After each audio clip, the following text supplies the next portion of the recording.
Good evening, my dear friends.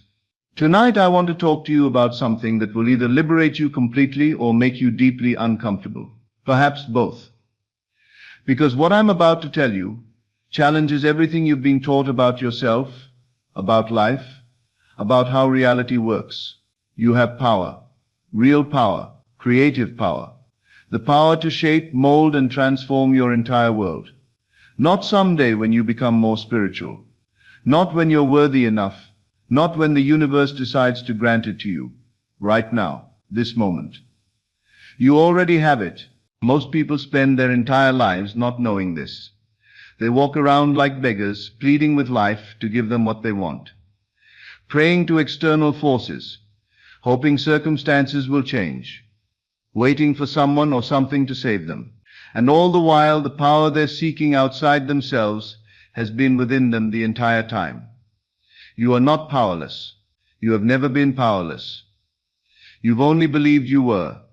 And that belief, that single devastating belief that you lack power, is the only thing that has ever limited you.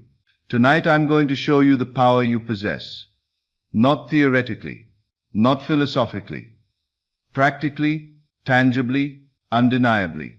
And once you realize your power, truly realize it, feel it, know it, your entire relationship with life will change. You'll stop begging and start commanding. You'll stop hoping and start knowing. You'll stop being a victim and start being a creator. From the moment you were born, you've had this power. It's not something you earned. It's not something you developed. It's not something that was given to you by a teacher or a guru or a god. It's what you are. Your power is your consciousness. Your awareness, your ability to assume, to imagine, to feel something as true. This doesn't sound impressive at first. Does it? My power is my imagination. That's it? But let me tell you what this power actually means. Every single thing you experience in your life, every circumstance, every relationship, every outcome, every condition exists because your consciousness created it. Not because life happened to you. Not because you were lucky or unlucky. Not because other people did things to you. Because your consciousness, your assumptions, your beliefs, your habitual feeling states created the conditions you're experiencing. This is not motivational speaking. This is not positive thinking. This is not philosophy. This is law. Consciousness is the only reality. Consciousness creates all circumstances. And if consciousness creates all circumstances, and you are consciousness, then you are the creator of every single thing you're experiencing. That means you have power. Real, actual, undeniable power. The power to change anything. Create anything. Transform anything. Not by manipulating external circumstances. Not by forcing or controlling or pushing. But by changing your consciousness. By shifting your assumptions, by occupying a different state. When you change your consciousness, your world must change. It has no choice, because the world you experience is nothing but consciousness objectified. This is your power, and you've had it your entire life. So if you have this power, why don't you feel powerful? Why do you feel like circumstances control you? Why do you feel like other people have power over you? Why do you feel limited, stuck? Unable to change your life, because you've been taught to look for power outside yourself. From childhood you learn that power comes from external things. Money gives you power. Status gives you power. Other people's approval gives you power. Circumstances give you power. You learn that you're subject to external forces, the economy, other people's decisions, your past, your genetics, your circumstances. You learn that you need to acquire power, earn power, gain power from outside sources. And this teaching has been a lie, a complete and total lie. The power you've been seeking outside yourself has been inside you all along. But because you believed you didn't have it, you didn't use it. Because you believed you were powerless, you acted powerless. Because you believed external things controlled you. External things appeared to control you. Your belief in your powerlessness became a self-fulfilling prophecy. But tonight that changes. Tonight you realize your power. Let me be very specific about what your power is and what it does. Your power is this: whatever you assume to be true becomes true in your experience. Not eventually, not if you're lucky, not if circumstances allow, always, without exception, as law. If you assume you're limited, you experience limitation. If you assume you're abundant, you experience abundance. If you assume you're loved, you experience love. If you assume you're powerful, you experience power. Your assumptions, conscious or unconscious, create your experienced reality. This is not metaphor. This is not symbolism. This is actual literal creation. When you assume something, you're not hoping it will happen. You're not wishing for it. You're not attracting it from somewhere else. You're creating it right now through your assumption. And here's the most important part. You're doing this constantly, whether you know it or not. Every assumption you hold is creating your reality right now. Every belief you carry is manifesting as your circumstances. Every habitual state you occupy is producing corresponding conditions in your world. You are always creating. The question is, are you creating consciously or unconsciously? Most people create unconsciously. They assume lack without knowing they're assuming it. They believe in limitation without realizing they're creating it. They occupy states of fear, worry, and doubt all day long, and then wonder why their life reflects those states. But once you realize your power, once you understand that you're creating everything through your assumptions, you can create consciously. You can choose what to assume. You can decide what to believe. You can deliberately occupy states that create the life you want. This is power.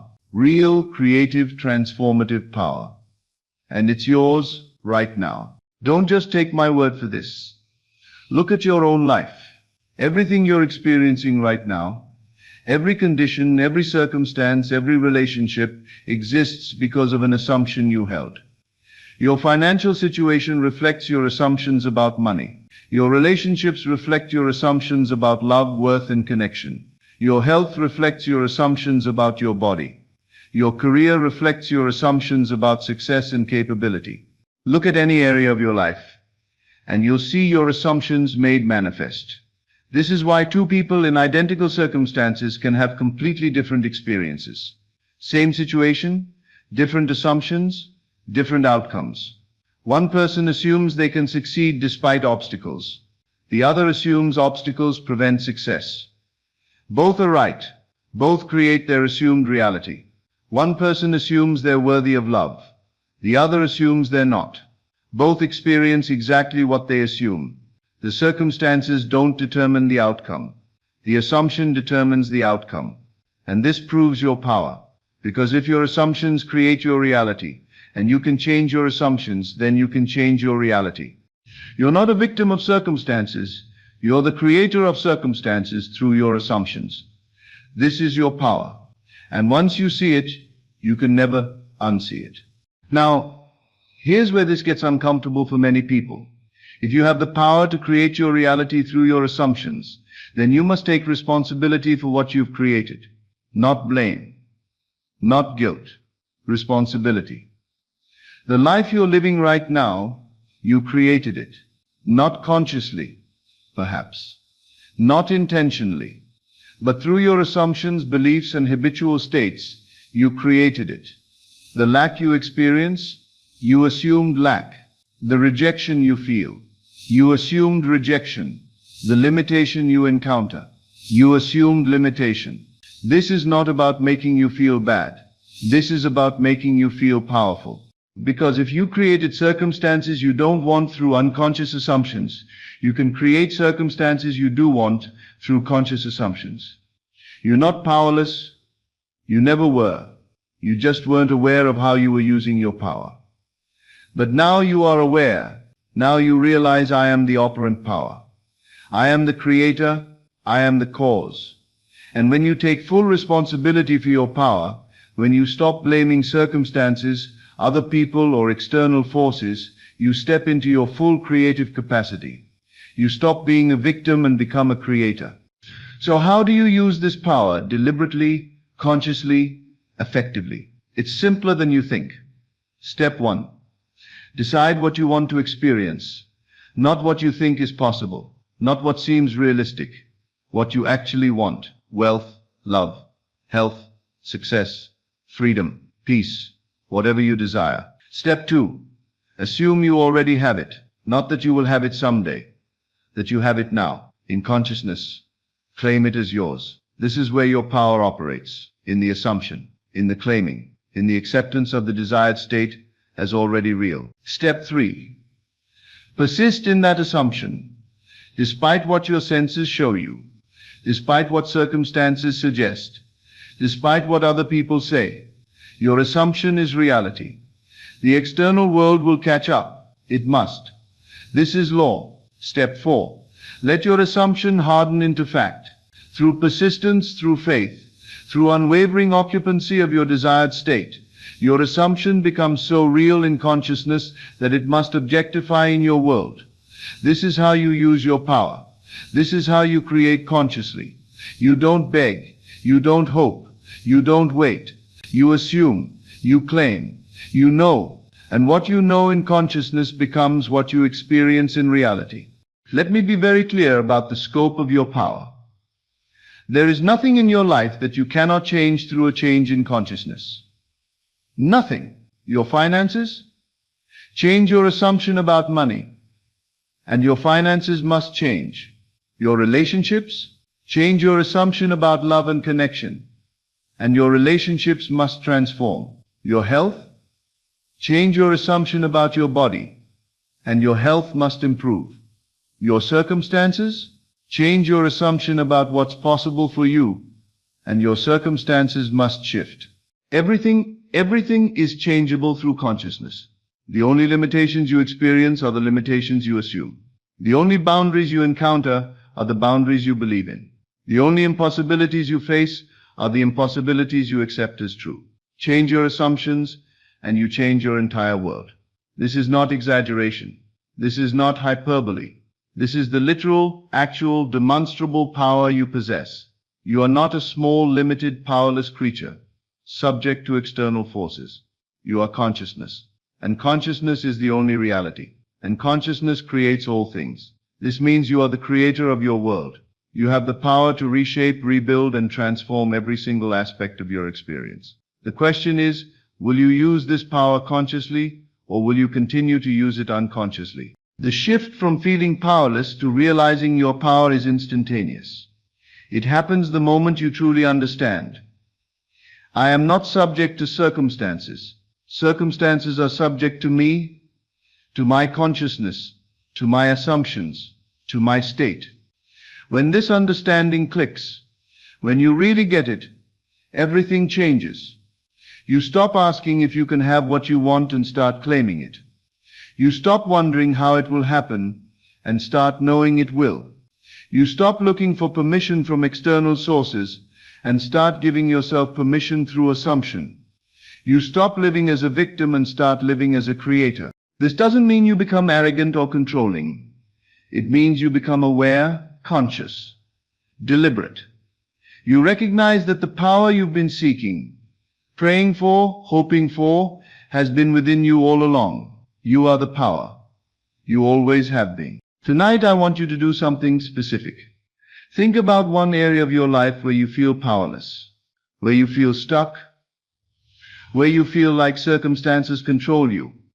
Maybe it's money, maybe it's love, maybe it's health, maybe it's your career. Now I want you to recognize you created this situation through your assumptions, not intentionally, not maliciously, but through unconscious assumptions of limitation, lack, or impossibility. You created what you're experiencing. And if you created it unconsciously, you can create something different consciously. Tonight before you sleep, assume the opposite. Assume you have power in this area. Assume you can change it. Assume the desired outcome is already yours. Feel what it feels like to be powerful in this situation, to have control, to be the creator rather than the victim. And tomorrow wake up knowing I am not powerless. I have never been powerless. I am the operant power in my life. And then live from that knowing. Make decisions from that power. Think from that creative capacity. Watch how quickly your experience changes. when you realize your power and use it consciously. Let me end with this truth. You are not here to beg life for what you want. You are not here to hope and pray and wish. You are not here to be a victim of circumstances. You are here to create, to shape reality through consciousness, to manifest your desires through assumption. This is your power. This has always been your power. And the moment you realize it, truly realize it, your entire life transforms. Because a person who knows their power doesn't struggle. They don't fight. They don't force. They simply assume, persist, and manifest. This is who you are. This is what you can do. You are not powerless. You are not limited. You are not subject to external forces. You are consciousness. You are the creator. You are the power. Realize it. Accept it. Use it. Your entire world is waiting to reflect the power you finally recognize within yourself. You are far more powerful than you know, but now you're beginning to realize it. Thank you and good evening. As always, thank you for joining me on this journey into the depths of consciousness. Remember, you are not here by accident. You are here because your soul is ready for this truth. Take these teachings and let them transform not just your mind, but your entire reality. Until we meet again in consciousness, keep assuming your greatness and living from the end of your desires. This is Best of Lectures, and I'll see you in the next video. Your mind is the most powerful tool you possess, shaping the world around you with every thought you entertain. The key to unlocking your potential lies in keeping your focus on what you desire rather than dwelling on what you do not want. Every thought carries energy, and what you repeatedly imagine in your mind becomes your reality. When you constantly worry about failure, you align yourself with failure. But when you fill your mind with success, abundance, and joy, your world begins to reflect those states. You are the creator of your experience, and your assumptions dictate the life you lead. Train yourself to see only the outcomes you wish to experience, for your attention determines your direction.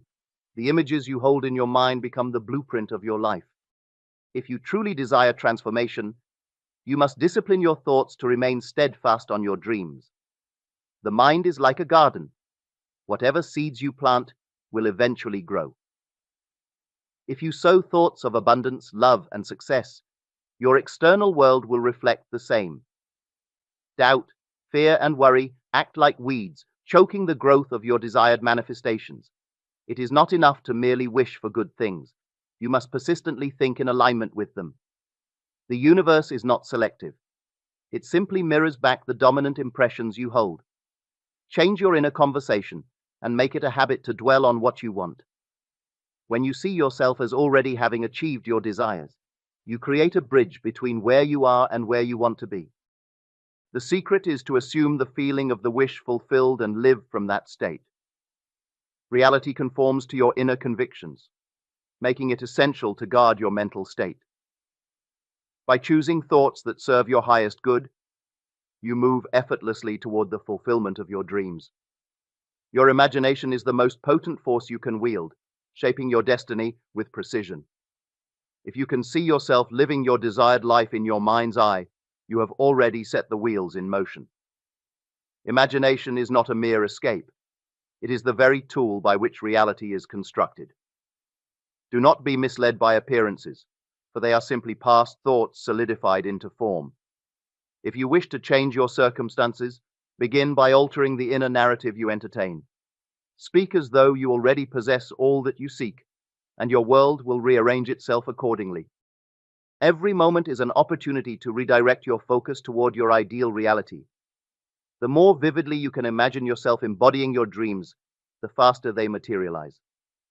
Embrace the feeling of already being the person you aspire to be, and the world will mold itself to match. The mind and the outer world are one. Transform your thoughts, and your life must follow suit. Your assumptions harden into fact, becoming the very foundation upon which your life is built. Everything you persistently assume to be true eventually manifests in your world. It is not a question of whether this principle works. It is always in operation. The only choice you have is what to assume. You do not attract what you want. You attract what you are. Your external reality is a reflection of your dominant state of being. If you desire wealth, embody the feeling of abundance before any tangible evidence appears. If you seek love, become the embodiment of love itself. The key is to think from the end, assuming the identity of the person who already possesses everything they desire. When you change your inner state, your world shifts to accommodate it. Feelings of lack and frustration only serve to perpetuate unwanted circumstances.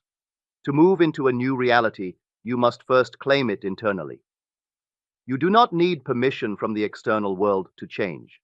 Transformation begins within. The more unwavering you are in your assumption of having what you desire, the faster it will manifest. The world is a mirror, and your assumptions are the reflections you see. Choose to see only that which serves your highest vision, and reality will follow suit. Persistence is the golden key to unlocking any desire. The mind is easily swayed by present conditions, but you must remain faithful to your vision, regardless of appearances. Do not allow temporary obstacles to dictate your state of mind. When you persist in assuming the feeling of already having what you seek, reality bends to match your assumption. Your current circumstances are nothing more than the remnants of past thoughts. They hold no power over what you create next. It is through unwavering faith in your desired outcome that you bring it to fruition. Do not waver in your assumption. Live as if your wish has already been granted. The universe does not operate on chance. It is governed by the certainty of your beliefs. The moment you fully accept your desire as a present fact, the process of its manifestation begins. Doubt is the only thing that can delay or derail your progress. Let your assumptions be immovable, and your life will transform accordingly. Each thought you nurture is a step toward either the fulfillment of your dreams or the perpetuation of your current state. Your focus determines your fate. If you allow distractions and fears to dominate your mind, they will dictate your reality. But if you train yourself to concentrate solely on the life you wish to create, it must unfold before you. There is no power greater than your ability to assume the feeling of already having what you desire. Assume the best, and it will become your experience. Train yourself to think only in alignment with your vision, eliminating all that contradicts it. Your mind is the architect of your destiny, shaping every detail of your world. The key is to remain steadfast in your assumptions, never allowing external circumstances to dictate your internal state. Reality is fluid, responding to your dominant thoughts and beliefs. Take control of your mind, and you take control of your life. And that's it for the day. Thank you for watching. Please feel free to share your thoughts and insights in the comment section. If you enjoyed this video, please hit the like button and subscribe to the channel if you haven't done it already. Have an amazing day, and I'll see you in the next video. Good evening, my friends. Tonight I want to address something that I see destroying more manifestations than doubt, more dreams than fear, and more possibilities than disbelief combined. It is the desperate, anxious, violent energy of forcing. Perhaps you are listening to me now, and you feel a certain weariness, a spiritual exhaustion. You have done everything I have taught you to do. You have affirmed, you have visualized, you have walked in the assumption of your wish fulfilled as best you know how. And yet your desire remains at a distance. Perhaps it even feels further away now than when you first began. Maybe it is money that seems to slip through your fingers no matter how tightly you grasp. A relationship that refuses to blossom, no matter how hard you chase. A career that feels stuck, no matter how desperately you push. You chase, and it flees. You push, and it resists. You tighten your grip, and it dissolves like smoke between your fingers. What if I told you that the very effort you are applying is the only thing standing in your way? That the immense energy you are using to force your desire into being is the very reason it has not yet arrived? Tonight we will explore this delicate and most powerful art, the art of allowing. I will show you why letting go is not the same as giving up, but is in fact the highest form of faith. And I will teach you what to do instead of forcing, to finally let what you desire come to you as effortlessly and naturally as the sun rises in the morning. To understand why your intense effort may be failing you, you must first understand a strange and wonderful paradox that I have taught for years. When your will and your imagination are in conflict, your imagination will always win. The harder you try to consciously force a state with your will, while your imagination is convinced of its opposite, the more you amplify the very state you are trying to escape. Think of it like this. Imagine you are holding a cork underwater. The more you push it down, the more you feel its powerful urge to rise. The pressure builds, your effort increases, and the moment you release even slightly, it shoots to the surface with tremendous force. Your feeling of lack, your deep-seated belief that you do not have your desire, that is the cork.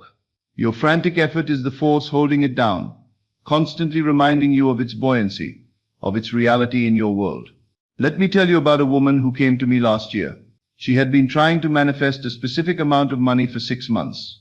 Every day she visualized. Every night she affirmed. Every moment she tried to feel wealthy. But the money did not come. In fact, her financial situation was getting worse. Neville, she said, I'm doing everything you teach. I'm visualizing constantly.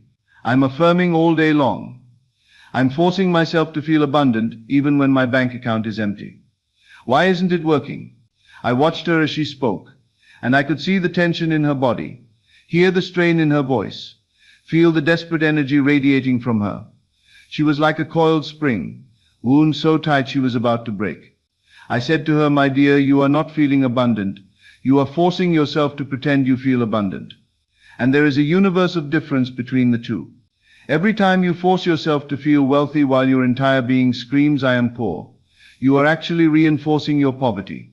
You are broadcasting the frequency of lack with every strained affirmation. She looked confused. So I explained. You must understand that every feeling you entertain radiates a specific frequency. It is a broadcast. The frequency of lack is charged with anxiety, impatience, and the frantic energy of need. The frequency of fulfillment is one of peace, satisfaction, and quiet gratitude. Your effort, born of strain and force, is simply a prolonged broadcast of the frequency of lack. Think of the biblical story of Peter attempting to walk upon the water. As long as his attention was fixed upon his goal, upon the Master, he did the impossible. He defied the laws of the physical world. But the moment he looked away, the moment he saw the winds and the waves, the facts of his three-dimensional reality, doubt entered his mind. He began to sink, and in that moment of fear he began to try. He began to force himself to stay afloat, to fight against the evidence of his senses. And the more he struggled against the storm, the faster he sank. His success came from a state of calm assumption. His failure came from a state of effort born of fear. That story is your story. Your desire is the Master calling to you. The winds and the waves are the doubts and contradictory facts of your current life. To struggle with them, to force against them, is to sink. Forcing is an admission to yourself that you are not in the state of the wish fulfilled. For if you truly were the person who had your desire, would you be struggling to obtain it? Would you be fighting for it? Would you be anxiously checking for signs of its arrival? No. You would be at peace. You would feel a quiet confidence. The feeling would be natural, effortless, as simple as breathing. So you see, the goal is not to try harder. The goal is to feel it differently. To feel it as normal, as simple, as natural as the air you breathe. So then, how does one cultivate this feeling of naturalness? How does one move from the violent energy of forcing to the quiet confidence of allowing? It is not accomplished by a grand single action, but by a series of subtle internal shifts. Let me share them with you now. The first shift is from getting to being. Your true work is not to acquire the thing you desire. It is to become, in imagination, the person who already has it. If you desire wealth, you do not spend your day anxiously chasing money, desperately trying to force abundance into your life. Instead, you ask yourself, what would my inner conversations be like if I were already wealthy? How would I see the world? What assumptions would I hold as true? How would I move through my day? Then you begin to think from that state. You are no longer a poor person wanting wealth. You are a wealthy person simply living your life. The difference is subtle but profound. I remember a businessman who came to me struggling with this exact issue. He had been trying to manifest a major business deal for months. Every day he visualized the contract signing. Every night he affirmed his success, but the deal kept slipping away. I asked him, "When you visualize this deal, what are you feeling?" He said honestly, "I feel desperate. I need this deal. Without it, my business might fail. So I'm forcing myself to see it happening, forcing myself to believe it will work out." "There is your problem," I told him. "You are visualizing from the state of a desperate man who needs a deal to survive. But a successful businessman who has closed major deals before does not feel desperate. He feels confident, calm, assured. You must become that man in your imagination, not try to force that man into existence through strain and effort." I taught him to stop visualizing the moment of getting the deal, and instead to simply assume he was already the kind of businessman for whom such deals were natural and normal. To think from success rather than about success. Within 3 weeks, not only did that deal close, but 2 other unexpected opportunities appeared. He had stopped forcing and started allowing by becoming the person who naturally attracted such success. The second shift is understanding what it truly means to live in the end. Many of you have been taught that living in the end means constant, effortful visualization. It does not. Living in the end is a state of satisfaction. Think of how you feel after a wonderful meal. You do not continue to stare at the menu anxiously, hoping for food to arrive. You do not force yourself to feel full while your stomach is empty. You are satisfied. You are at peace. The meal is finished.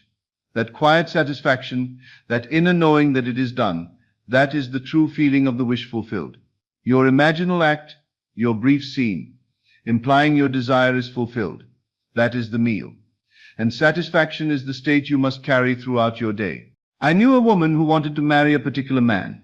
For months she visualized their wedding over and over again, multiple times per day, forcing herself to see every detail, straining to make it feel real. But he showed no signs of proposing. In fact, their relationship seemed to be growing more distant. When she came to me, I asked her, "After you finish visualizing your wedding, how do you feel?" She said, "I feel anxious that it hasn't happened yet. I feel worried that I'm not doing it right. I feel desperate to do it again to make sure it works."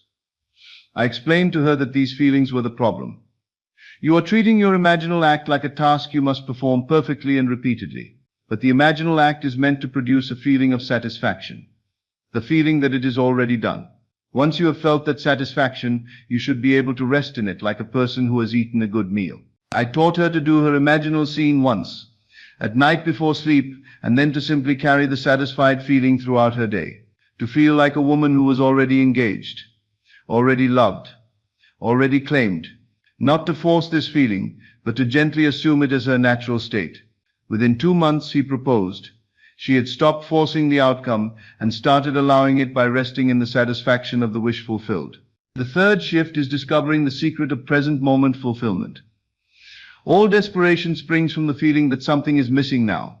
The remedy is to feel fulfillment in this moment, even before your desire appears in physical form. This does not mean denying that you want something. It means finding fulfillment in your present moment so that you are not desperately grasping for the future to be different. At the end of each day, find one thing, anything, for which you can feel genuine gratitude. The kind word someone spoke, a moment of beauty you witnessed, the comfort of your bed, the warmth of the sun on your face. By practicing the feeling of gratitude, you are practicing the feeling of fulfillment. And when you can find fulfillment in your present moment, you release the desperate need for the future to be different. In that release, the future is suddenly free to become what you have imagined. I remember a man who was desperately trying to manifest healing in his body. He was sick, in pain, and growing more anxious by the day. Every visualization of health was tainted with the desperate energy of "I must get well or I will suffer forever." I taught him to find one thing each day for which he was genuinely grateful. Perhaps a moment when the pain lessened, or the kindness of a nurse, or the beauty of clouds outside his window. This practice gradually shifted him from the frequency of desperate lack to the frequency of grateful fulfillment. As he learned to feel fulfillment in his present moments, the desperate grasping for future health dissolved. And in that dissolution, his body began to heal in ways that surprised even his doctors. He had allowed healing by releasing the force of desperation. The fourth shift is building a mental sanctuary. This is a short, simple, imaginal scene that implies your wish is already fulfilled. Not the moment of receiving it, but a moment after.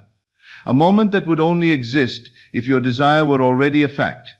If you desire marriage, Your scene could be as simple as feeling the weight of a wedding ring on your finger while washing your hands.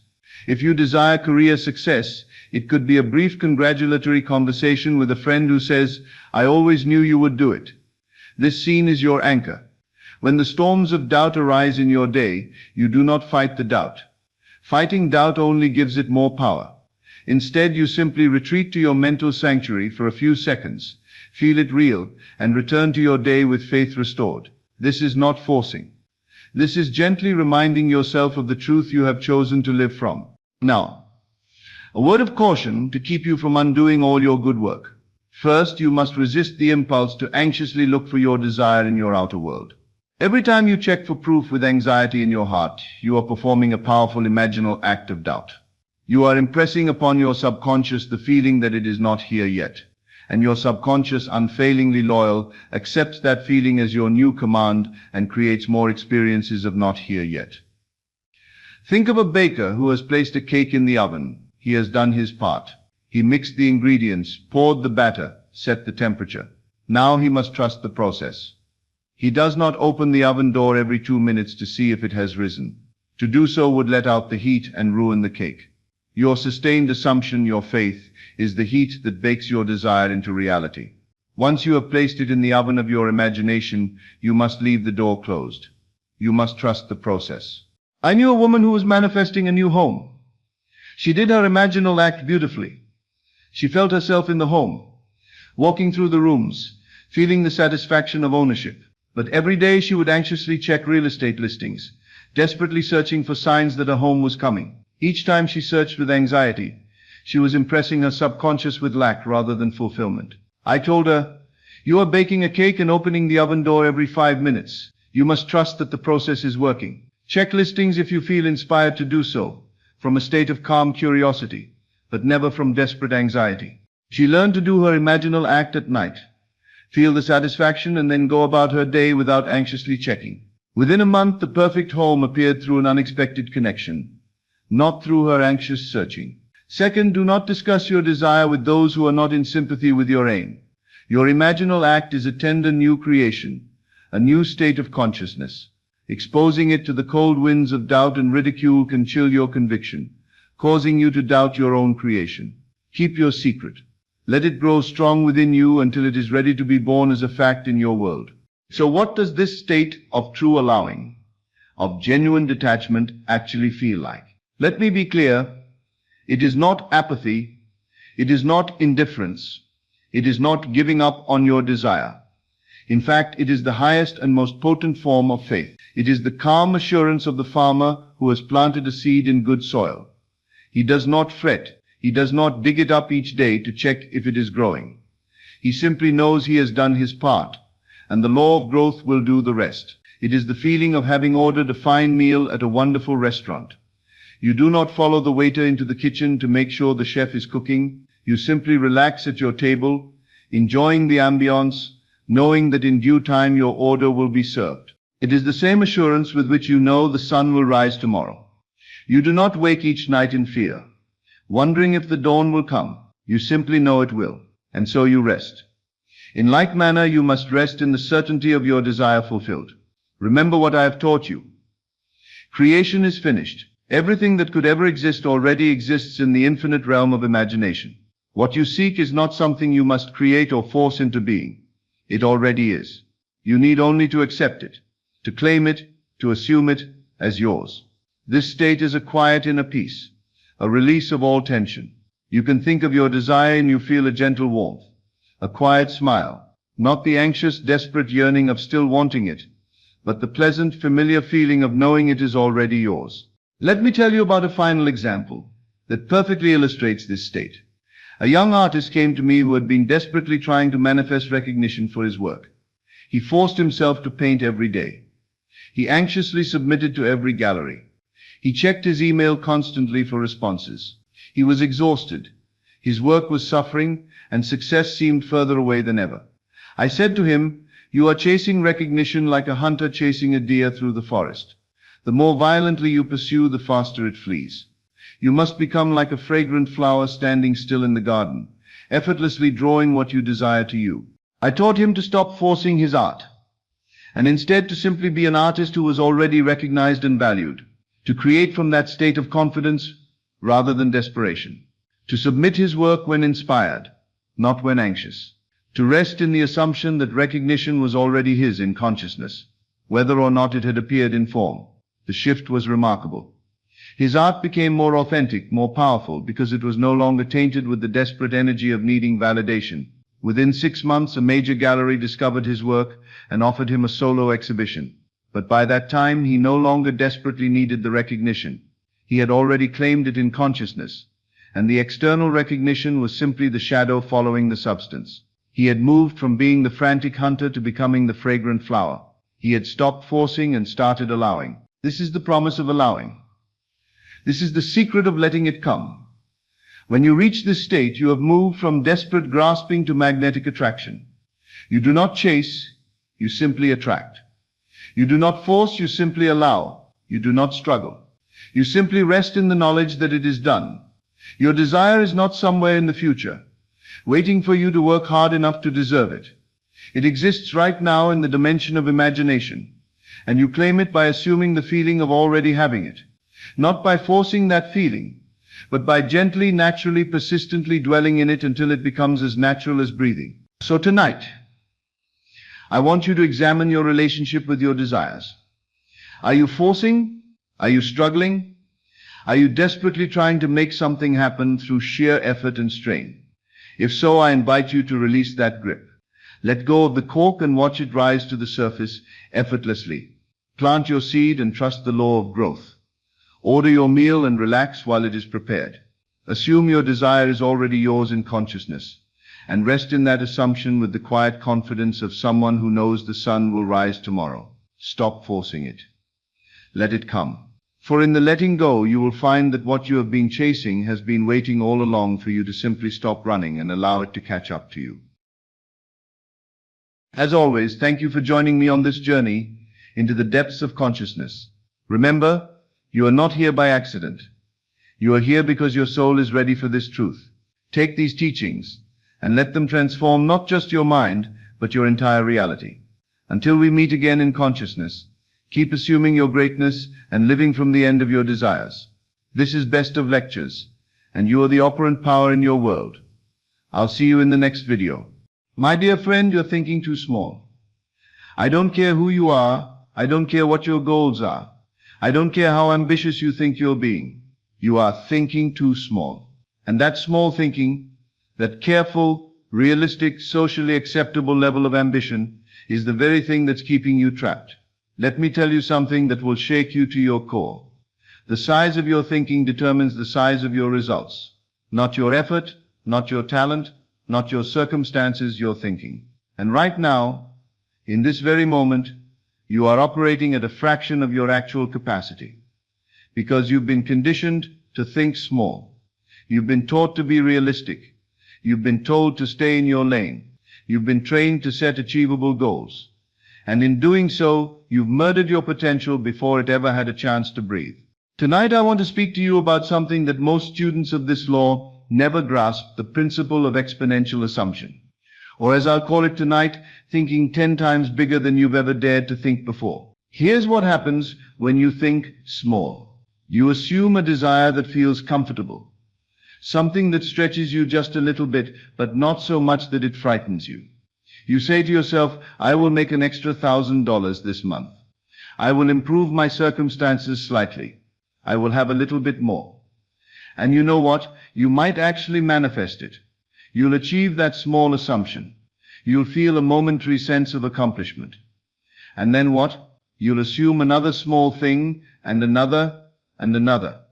And 10 years from now, you'll look back and realize you spent an entire decade making tiny assumptions when you could have been claiming entire kingdoms. Small assumptions do not inspire you. They do not pull the creative power from the depths of your being. They do not make you willing to persist, to dwell faithfully, to live from an end that seems impossible. Small assumptions are safe, and safety is the graveyard of greatness. But 10 times bigger thinking, 10 times bigger assuming. That's different. When you assume 10 times bigger, you don't just change what you're claiming. You change your entire concept of self. You change who you know yourself to be, how you move through the world, how you make decisions, what you're willing to accept as true. Because a 10 times bigger assumption doesn't allow you to remain who you are. It demands that you become someone completely different. Let me give you a truth that most students never understand. A 10 times bigger assumption is not 10 times harder to claim than a normal assumption. In fact, in many ways, it's easier. Here's why. When you make a small assumption like I will have 10% more money, you're assuming in the same crowded consciousness as everyone else. You're using the same mental patterns. You're dwelling in the same limited states. You're competing in the realm of scarcity. But when you make a 10 times bigger assumption, like I am the kind of person who commands 10 times more wealth, you can't use the same mental patterns. The old consciousness doesn't work. The conventional dwelling won't get you there. So you're forced to think from an entirely different state. You're forced to claim an identity so bold that your current self-concept cannot contain it. You're forced to find a consciousness that others aren't even looking for. And in that space, in that realm of exponential assumption, there's almost no resistance. Because 99% of people won't even attempt it. They'll look at a 10 times bigger assumption and say, that's impossible. That's not for me. That's unrealistic. And then they'll go back to their small, safe, crowded assumptions. But the 1% who dare to assume 10 times bigger, they're operating in a completely different dimension of consciousness. They're not competing with anyone. They're creating from a state most never touch. Look at anyone in scripture or history who achieved something extraordinary. And you'll find someone who assumed 10 times bigger than everyone around them. Abraham didn't assume he'd have one child. God told him his descendants would be as numerous as the stars in the sky. An impossible assumption. But Abraham believed God. He assumed it was already done, and it was accounted to him as righteousness. Moses didn't assume he'd free a few slaves. He assumed an entire nation would walk out of bondage through a parted sea. People thought he was mad, but he assumed from the end of it being finished and the Red Sea opened. David didn't assume he'd win the fair fight with Goliath. He assumed he'd kill a giant with a stone, while the armies of Israel watched. Everyone told him he was too small, too young, too weak. But he assumed the victory before the battle, and Goliath fell. Solomon didn't assume he'd build a modest temple. He assumed he'd build a temple so magnificent that the entire world would come to see the glory of God within it. And he did. Do you see the pattern? Every person who left a mark on consciousness started by assuming at a level that made other people uncomfortable. They didn't ask what's realistic. They asked, what does God, my own wonderful human imagination, have the power to do? And that question changed everything. Here's what happens in your consciousness when you start assuming 10 times bigger. First, you feel resistance. Massive, overwhelming resistance. Because a bigger assumption exposes the gap between who you're currently assuming yourself to be and who you must become to sustain this new assumption. It shows you that your current mental diet won't support it. Your current self-concept won't contain it. Your current dwelling won't maintain it. And that's frightening. But here's the beautiful part. That resistance is proof you're claiming something worthy of you. Because small assumptions don't challenge you. They don't demand a shift in consciousness.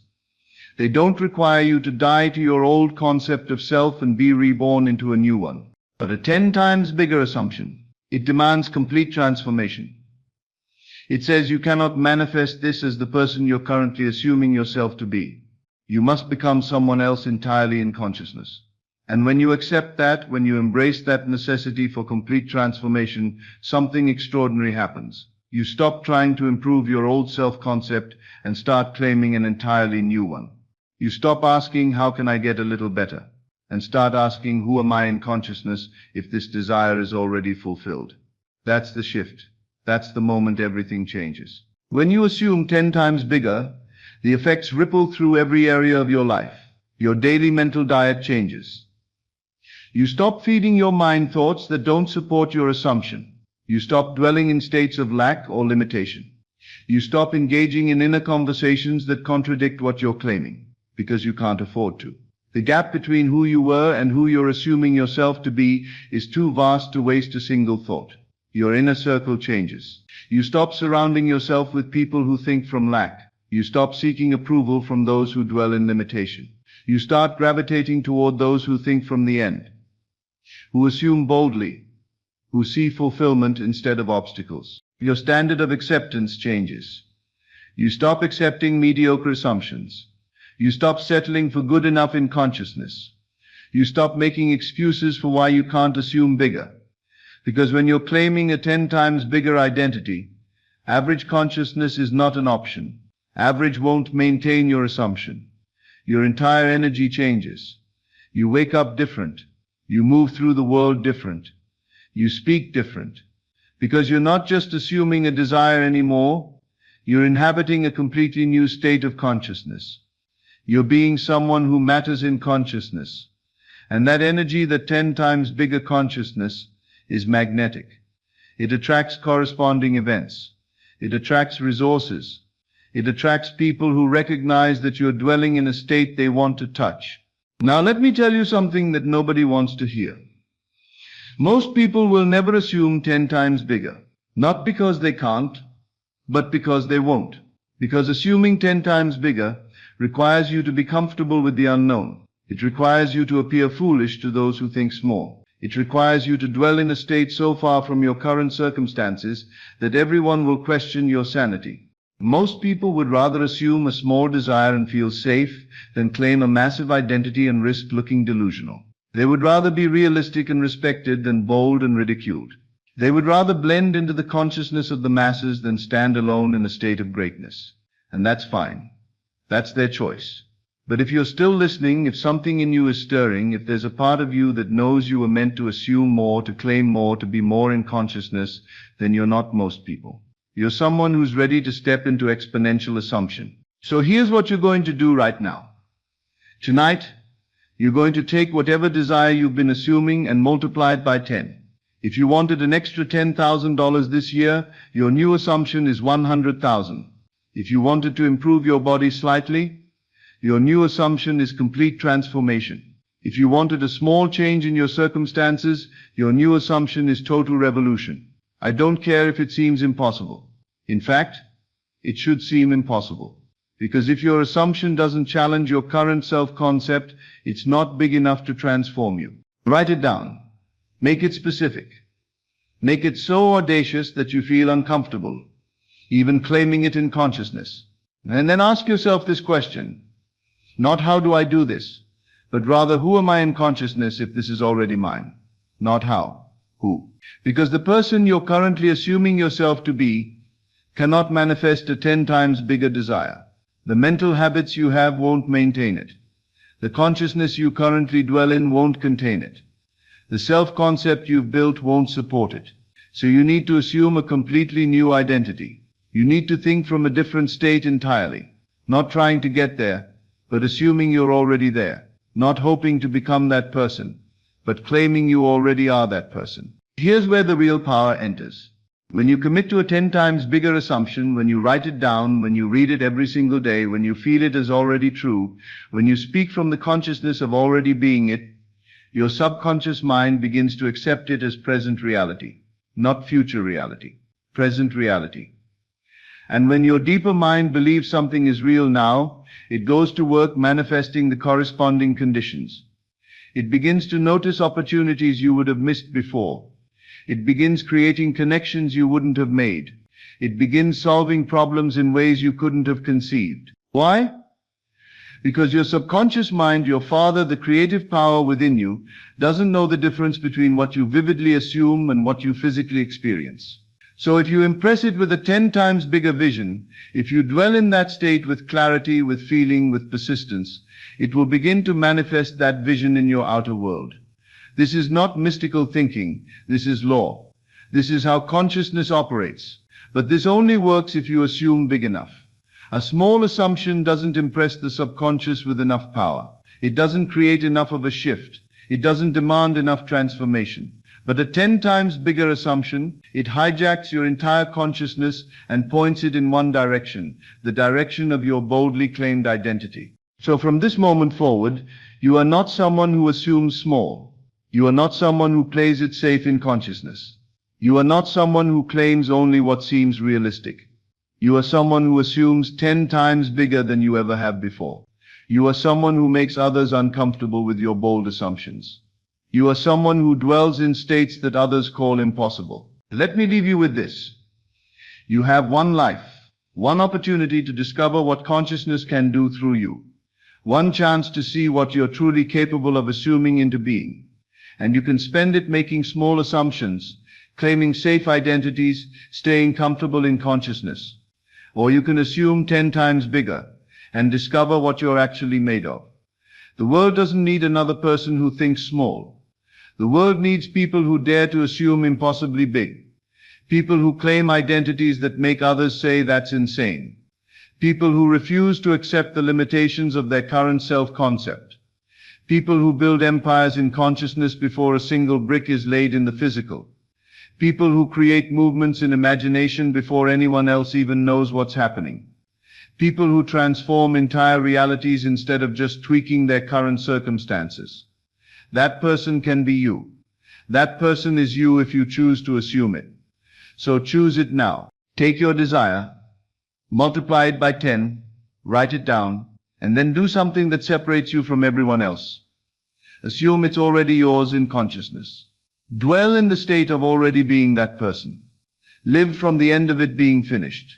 Because when you assume 10 times bigger, when you truly commit to that level of consciousness, when you persist in that bold claim despite all evidence to the contrary, the outer world has no choice but to conform. Doors open, people appear, resources materialize, not because you got lucky, but because you assumed big enough to deserve them. Not because circumstances changed, but because you changed in consciousness. Not because the world gave you permission, but because you claimed your desire as already done. Tonight before you sleep, you're going to assume your 10 times bigger identity for the first time. Close your eyes. Forget your current circumstances entirely. Forget what seems possible based on where you are now. And assume, with complete conviction, that you already are the person who has this 10 times bigger desire. Feel it. Not the desire, but the identity. Not what you want, but who you are. If your desire is 10 times more wealth, feel yourself to be the kind of person who naturally commands that wealth. Not hoping for it, not working toward it, being it. If your desire is complete transformation, feel yourself to be already transformed. Not becoming, already. Dwell in that state as you fall asleep. Let that be the last impression on your subconscious mind, that bold, 10 times bigger assumption of who you are. And tomorrow when you wake as that person. Think from that state. Speak from that consciousness. Move through the world from that identity. Not trying to get there, already there. Not hoping to become, already being. This is the secret of exponential assumption. This is the power of thinking 10 times bigger. This is how you collapse years of small progress into moments of transformation. Your 10 times bigger life is not waiting somewhere in the future. It exists right now in consciousness. It's a state you can assume this very moment. But it won't come to you as the person you currently think yourself to be. You have to die to your small self-concept and be reborn into your 10 times bigger identity. You have to stop assuming from where you are and start assuming from where you desire to be. You have to think not 10% bigger, but 10 times bigger. And when you do, when you truly commit to that level of assumption, when you persist in that bold claim, when you refuse to let your current circumstances dictate your consciousness, everything changes. Not gradually, not eventually, instantly in consciousness, and then inevitably in manifestation. So go now. Your 10 times bigger identity is waiting. But you must claim it. You must assume it.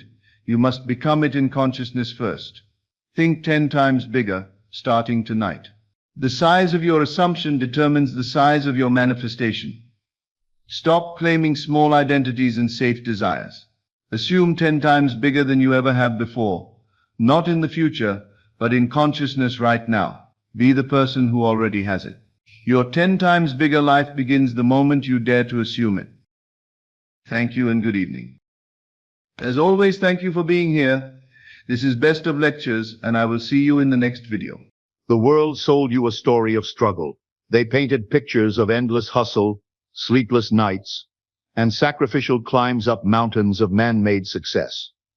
They whispered in your ear, work harder, do more, give up everything for the dream of someday having enough. But heaven spoke a radically different language.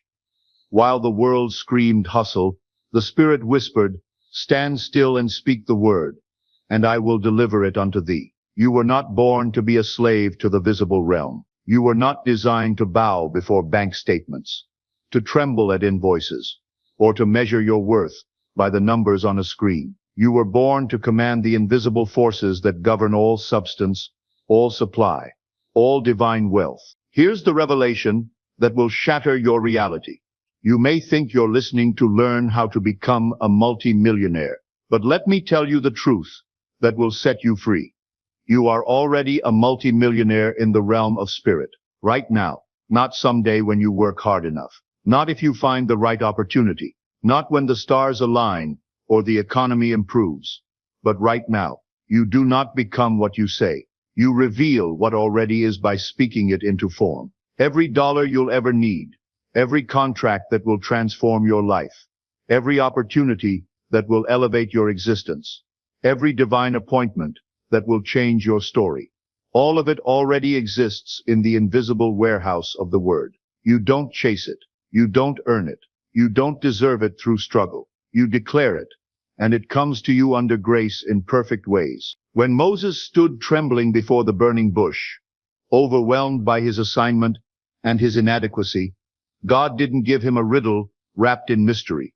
He gave him the ultimate password to unlock every treasure in heaven and earth. I am that I am. This wasn't poetry. This wasn't a philosophical meditation. This was a legal announcement in the court of divine law. It was the password that parts seas, the key that unlocks treasuries, the name that commands all substance to obey. When you say I am, you are not simply making an affirmation. You are not engaging in positive thinking or hopeful wishing. You are stepping into your eternal identity, not what the world calls you, not what your circumstances echo back to you, not what your bank account reflects, but what Spirit already knows to be eternally, unchangeably true. You are rich now, not when you get the promotion, close the deal, or find your purpose. You are provided for now, not when you figure out the plan, work up the courage. When conditions improve, you are supplied now, not when you prove yourself worthy, when you sacrifice enough, when you hustle harder. But here's the bridge you must cross. Your words must catch up with heaven. I was once exactly where you are, waiting, hoping, afraid to declare the good, lest I be disappointed. I thought faith meant silently believing while externally struggling. I thought wealth came from action, from grinding, from proving myself to an indifferent universe. But I learned the cosmic truth. Faith means boldly declaring. Wealth comes from authority, not activity. So I was waiting on God, but God was waiting on my word. And the moment I spoke, not from fear, not from desperation, not from trying to manipulate outcomes, but from the deep knowing of who I am in spirit, everything changed. Money showed up from sources I never expected. People offered checks without being asked. Old debts vanished like morning mist. New doors swung open with supernatural ease. Why? Because I finally said the one thing that changes everything. I am a multi-millionaire by divine right, and my supply is here now. Most people hand the microphone of their reality to the world the moment they open their eyes. They reach for their phones, check their bank accounts, scan the news, and let external circumstances set the tone for their entire day. They become thermometers, reflecting whatever temperature life serves them. But the wealthy in spirit understand a sacred principle. The first word of your day is the seed of everything that unfolds. You must learn to speak before breakfast, to declare before you dress, to command before you calculate. You must seize the throne of your reality before the world has a chance to dictate its limited agenda. Here's your new morning protocol, the ritual that transforms peasants into princes. Before your feet touch the floor, before you check a single notification, before you let the world whisper its fears into your consciousness, You rise up in the authority of your divine nature and declare, this is a day of divine provision orchestrated by heaven itself. I walk into increase with every step. Supply meets me at every turn. God goes before me and prepares channels I haven't even seen yet. Every conversation is divinely guided. Every appointment is perfectly timed. Every opportunity is heaven sent. I am met with favor, increase, and overflow before the sun sets. This isn't just morning motivation. This is metaphysical mastery. This is how you frame your atmosphere, how you set the spiritual temperature of your environment, how you ensure that your day serves your vision instead of your circumstances controlling your experience. The difference between the wealthy and the weary is simple. The wealthy decree from their throne before they survey the battlefield. The weary check the battle report before they decide whether to speak. But I tell you the truth, nothing on the battlefield matters when your word has already won the war. Let me share with you the exact sentence that transformed my financial reality and elevated me from struggling to supernatural supply. This isn't theory. This is my lived testimony. The proof that the word works when worked consistently. There came a moment when I didn't have much money, but I had something far more powerful, a sentence. And I chose to speak that sentence, not once, not occasionally, not when I felt inspired or remembered, but every single day for 90 consecutive days, as though my very breath depended on it. The sentence that changed everything is this: God is my unfailing supply. Large sums of money come to me quickly, under grace, in perfect ways. I didn't shout it. I didn't dramatize it. I didn't perform it for an audience. I spoke it in rhythm, in stillness, in law, morning after morning, moment after moment, with the quiet confidence of one who knows that the word cannot return void. I spoke it not as a ritual, but as a return to divine order, not as a performance, but as a pronouncement, not to convince God of anything, but to align myself with what God had already ordained. That supply is never delayed, that money is never random, that the source is never blocked, and the channels are never truly closed, except by the spoken doubts of humanity itself. I chose for 90 days, not to ask how it would happen, not to demand when it would manifest, not to argue with appearances, not to check constantly for proof, not to let doubt dilute my decree. Instead, I simply spoke the word, and something sacred began to unfold. My mind stopped racing with worry. My emotions settled into peace. The vibration of lack that had haunted my atmosphere, like a persistent fog, began to lift like mist in the morning sun. The word began to replace the worry, and with it came what skeptics call coincidences, but I call substance answering spirit.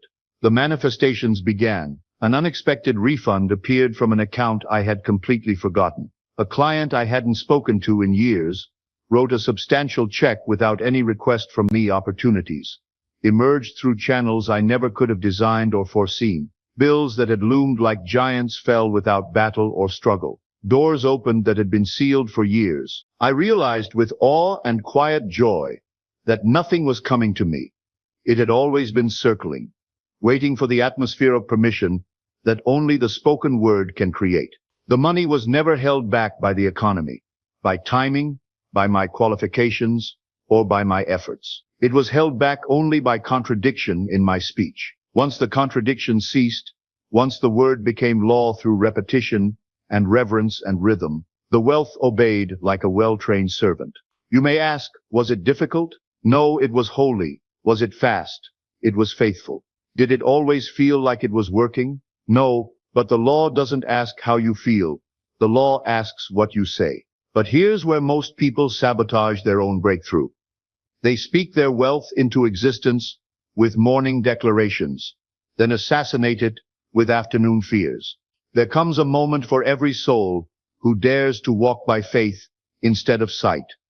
A moment when the winds howl, when appearances scream contradiction, when bills pile up like accusations, when phones remain silent like judges, when doors look locked like prisons, when logic says turn back, and emotion says give up, and the world says be reasonable. Even your own mind begins to whisper the poison of doubt.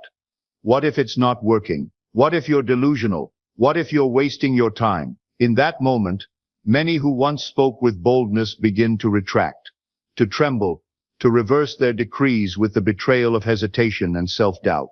But understand this with crystal clarity. Fear is not your friend. It's not your wisdom. It's not your intuition protecting you from disappointment. Fear is a reversal spell, a silent assassin, a false prophet sent specifically to sabotage your supply. Fear is a vacuum, and your wealth cannot dwell where it is not welcome. The greatest contradiction to your spoken word is not what others say about your dreams, what the economy does to your industry, what your past holds as evidence against you. The greatest contradiction is what you entertain after the word has been spoken. Every doubt allowed after your decree becomes a leak in the pipe, a crack in the temple wall, a weakening of the structure that should have been indestructible. So your new protocol for dealing with fear is this. When fear whispers, "What if it doesn't come?" you roar back. It already has in spirit, and the substance is following the blueprint I've spoken. When fear hisses, you're behind schedule. You declare, "I am in divine alignment, and my supply runs ahead of me, preparing the way." When fear dares to suggest there's not enough to go around, you announce, "My source is infinite, and I live in overflow that blesses everyone I touch." When fear tries to convince you, "You don't deserve this," you proclaim, "I am an heir of the king, and wealth is my birthright." You don't negotiate with thieves. You don't debate with devourers. You don't reason with robbers. You rebuke them. You evict them. You cast them out like the trespassers they are. Your daily fear-crushing declaration: "I cast the burden of fear upon the Christ within, and I go free. I no longer fear not having enough, for I walk with the God who is more than enough. I no longer fear delay, for divine timing is perfect and never late. I no longer fear appearances, for I know the law is working beneath the surface of every circumstance." There is a sacred shift that occurs in the soul when someone finally stops speaking from the tremble of their feelings and begins speaking from the throne of law, when they no longer wait for their emotions to be perfect before proclaiming what is already perfect in spirit. The law does not respond to emotion. It responds to instruction. The word of power is not born in the realm of sentiment. It is born in the realm of certainty, the realm where God himself said, "Let there be light," not because he felt light, not because the world looked bright, but because he was light and spoke from his own nature rather than from the condition of the void. If you are made in the image and likeness of God, and then you are called to speak not what you feel, but what you know to be eternally true, even when your senses betray you, even when bank statements lie, even when circumstances scream contradiction. Emotion is weather, but law is the sky beneath it. Emotion is a passing wave, but law is the ocean floor. Emotion is a drifting cloud, but law is the gravity that holds the earth in place. If you try to build your wealth, your declarations, your supply, and your spiritual identity on the shaky scaffolding of emotion, you will be blown about by every gust of circumstance, every late payment, every rejected proposal, every slow week, every unsupportive voice, every disappointing phone call. But if you anchor yourself in law, if you plant your feet in the immovable word that says, "Thou shalt decree a thing, and it shall be established unto thee," then it will not matter how you feel when you say it, because divine law does not require your mood, it requires your mouth. The most powerful words I ever spoke were not the ones I felt deeply in my bones. They were the ones I spoke despite how I felt. The ones I spoke when I felt afraid, but chose faith. When I felt empty, but chose overflow. When I felt forgotten, but chose divine remembrance. When I felt late, but chose perfect timing. Those words, those cold, firm, unshaken words, worked miracles because they were rooted in law, not feeling. They carried the authority of eternal truth, rather than the instability of temporary emotion. When you speak from law, you speak as one who commands the invisible. You speak as the general, not the soldier. You speak as the architect, not the bricklayer. You speak as the heir, not the orphan. You say, "My supply is constant because my source is eternal," even when the invoice arrives. You say, "My wealth increases daily," because I am one with divine substance. Even when your wallet feels thin, you say, money flows to me richly, rapidly, and repeatedly, even when the world tries to convince you to fear, because your word is not an echo of what is. It is a decree of what shall be. Every morning, you stand at a crossroads of identity. You can either accept the labels the world has assigned you based on your circumstances, or you can claim the title heaven has already bestowed upon you based on your spiritual DNA. The first divine habit of all who walk in visible wealth is the relentless rhythmic identification with what is already true in spirit, even when it is not yet seen in form. This is not pretending. This is not performance. This is not delusion. This is divine law. When you say, I am rich, you are not boasting about what your bank account reflects. You are coming into agreement with what heaven already ordained, what divine substance already declared from the foundations of the world. When God revealed himself to Moses in the burning bush and said, I am that I am, he was not offering a poetic riddle. He was revealing the core name of all reality, the generative principle that undergirds every act of creation. When you say, I am, you are not simply affirming something. You are activating a blueprint. You are connecting your consciousness to the generator of all form. You are announcing to seen and unseen realms alike that you no longer speak from your senses, but from your source. And if your source is divine, then your substance must follow. For the river cannot produce what the spring does not contain, and the spring of God contains only abundance, only overflow, only perfection, only opulence, only divine order. Therefore, you must reject all lesser labels, cast down all false titles, break agreement with every identity that echoes struggle, refuse all names that suggest delay or insufficiency, and you must daily, audibly, joyfully declare from your soul, I am divine wealth. I am the visible expression of invisible supply. I am one with the treasury of heaven. I am the circulation point of unlimited riches. I am abundance in human form. I am the expression of divine increase. Don't say it once as if checking a box. Say it again and again until it melts every resistance, until it drowns out the old voices of lack and fear, until it becomes more natural to say, I am wealthy than to say, I'm trying, until your inner speech becomes a river of truth, so wide and so strong that doubt has no place to root. You must understand that your word is not merely language. It is legislation. Not merely sound. It is spiritual statute. Not merely affirmation. It is divine commandment. If you do not grasp this fundamental truth, you will continue to speak as if your words are weak opinions instead of royal decrees that shape the corridors of the unseen, vibrate through the ethers of substance, and summon into form the riches of divine supply itself. The word is not symbolic. It is structural. It is not a metaphor for action. It is the generator of manifestation. You have been taught by the world to wait for provision before you speak as one who has. But heaven demands the reverse. You must speak as one who has in order to see the provision. What is visible bows to what is vocal. The word, when spoken in spiritual alignment, does not ask permission. It gives instruction. It does not describe chaos. It establishes cosmos. It does not repeat problems. It overrides them with spiritual architecture. This is why Isaiah 55:11 was given not as poetry but as physics, as spiritual mechanics.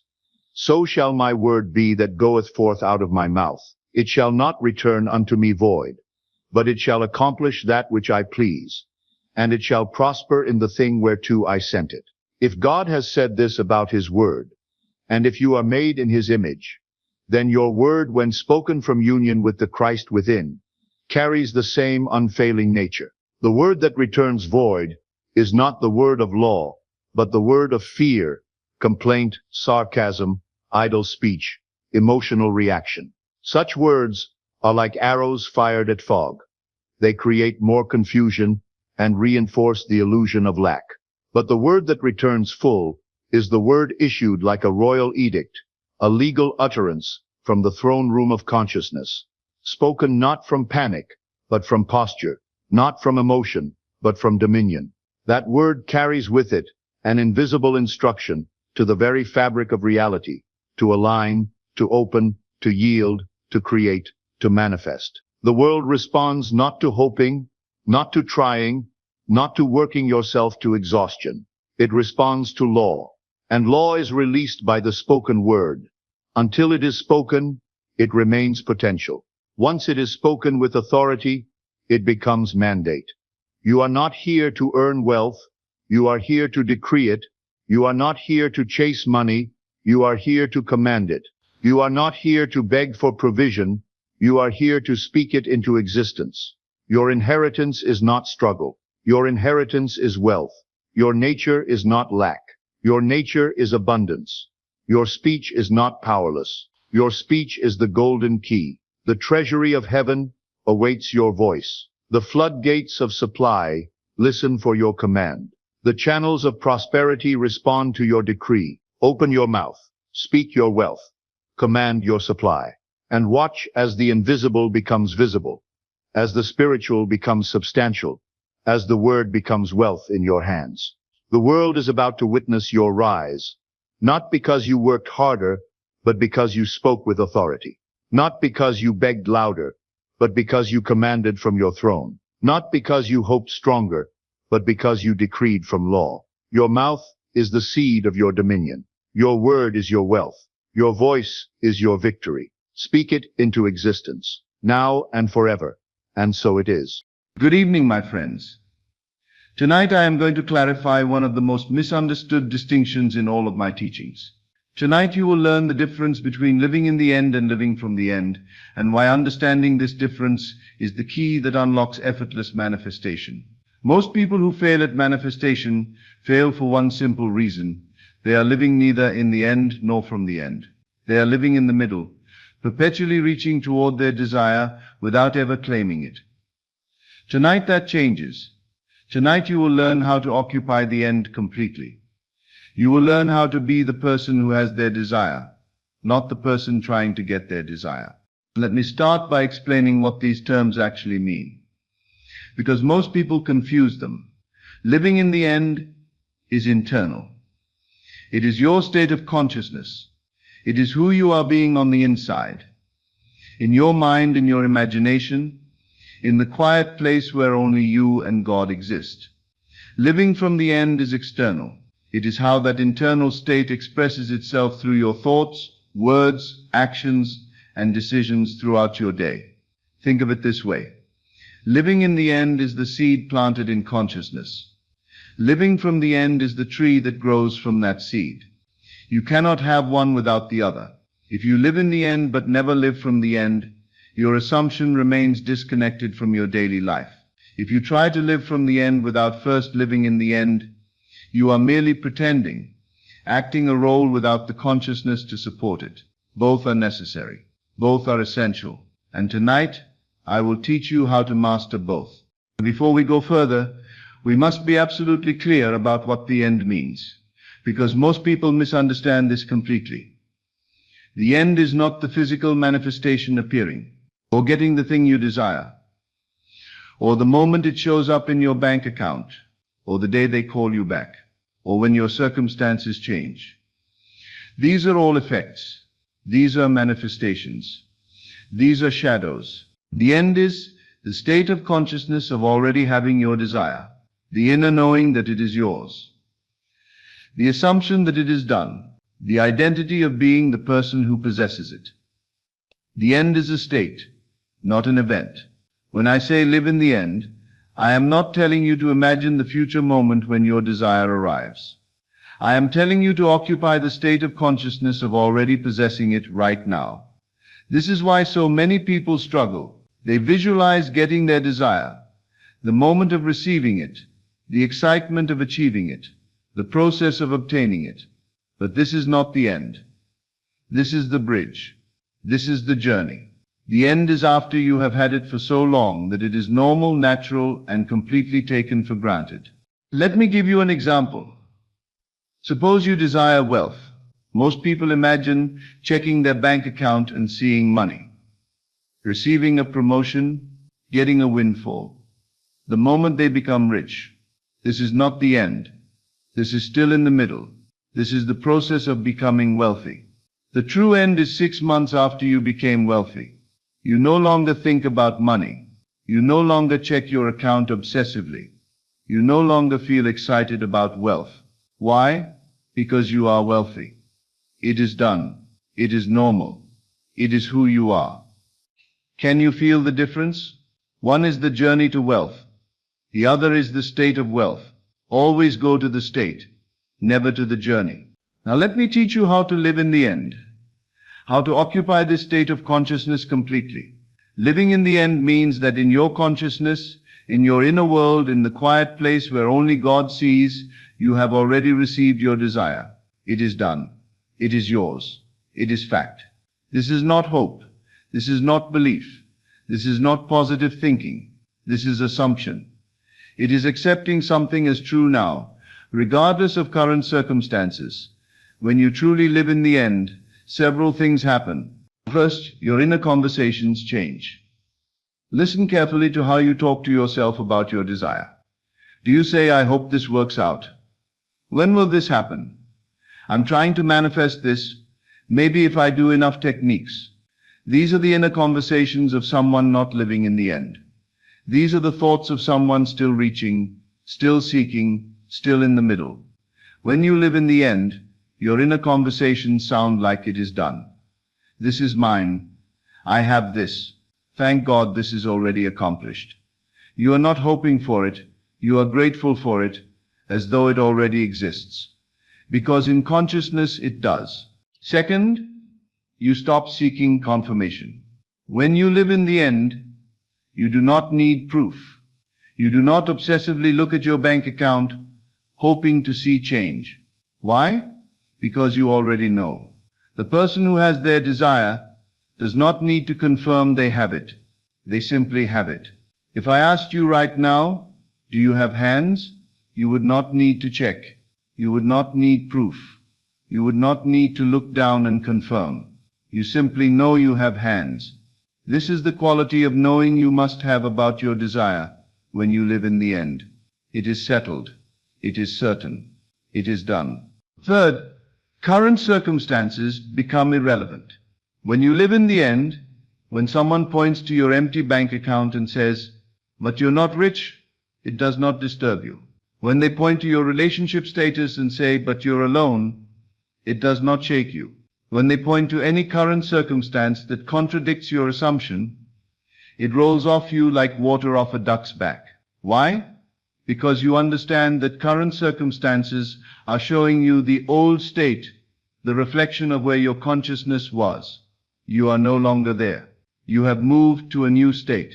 The mirror has not caught up yet, but you are not fooled by the old reflection. Think of it this way. If you smile at a mirror, but the mirror takes 5 seconds to show your smile, would you stop smiling just because the mirror still shows your frown? No. You would know the mirror is simply delayed. You would wait patiently, holding your smile, knowing the reflection must eventually match. This is how you relate to circumstances when you live in the end. They are the delayed mirror. You are not fooled by them. Fourth, you experience naturalness. This is perhaps the most important sign. When you truly live in the end, your desire feels natural. Not exciting, not impossible, not too good to be true. Natural, normal, ordinary. How do you feel about things you already have? Your name, your home, your own body. Do you feel excited about them every day? Do you think about them constantly? Do you affirm that they are yours? No, they are simply yours. They are so naturally yours that you take them for granted. This is the feeling you cultivate for your desire when you live in the end. It is so naturally yours, so completely assumed, that it would seem strange if it were otherwise. When you catch yourself getting excited about your desire, when you catch yourself hoping for it or yearning for it, this is a sign you have fallen out of the end. Excitement means it is still special, still separate from you, still something you are getting rather than something you have. Return to naturalness. Return to the simple knowing that it is yours. Now, once you have established this internal state, once you are truly living in the end in consciousness, that state must express itself in your daily life. This is living from the end. Living from the end means that your decisions, your words, your thoughts, your actions all flow naturally from the state you occupy in consciousness. You are not pretending. You are not forcing. You are not acting as if. You are simply being yourself.